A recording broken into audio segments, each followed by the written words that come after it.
A hi friends, welcome to SR village life. So friends, ఈరోజు చూడండి evening టైంలో మా గురువుగారు ఏం చేస్తున్నారో. చాలా బిజీ అయితే ఉన్నారు వర్క్లో.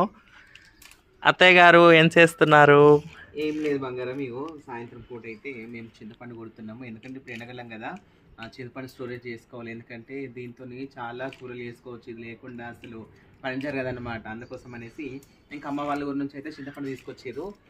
దాన్ని ఏమంటారు, దీంతో మంచిగా పప్పు చాలు అన్నీ వేసుకోవచ్చు అనమాట. మన చేపల పులుసు లాంటివన్నీ ఈ చింతపండుతోనే వేసుకోవాలి. ఎందుకంటే ఈ చింతపండు లేకుంటే కిచెన్లో అస్సలు పని కాదన్నట్టు. హోమ్ మేడ్ చింతపండు అనమాట. ఎందుకంటే సంవత్సరానికి సరిపడా మొత్తం స్టోరేజ్ చేసుకుంటాం అన్నట్టు, అలా అన్నమాట. ఇంకా మన ఛానల్ కూడా వీడియోస్ కూడా చాలా ఉన్నాయి అన్నమాట. అలాగే నా కోడలు ఛానల్ ఉంది ఫ్రెండ్స్ యూట్యూబ్లో, ఇట్స్ మీ జర్నీ జున్ను యూట్యూబ్ ఛానల్. సబ్స్క్రైబ్ చేసుకోండి. నా కోడలు ఛానల్ కూడా సపోర్ట్ చేయండి. ఎందుకంటే మా ట్రాన్స్ ఇండస్ట్రీని సపోర్ట్ చేయండి. ఎందుకంటే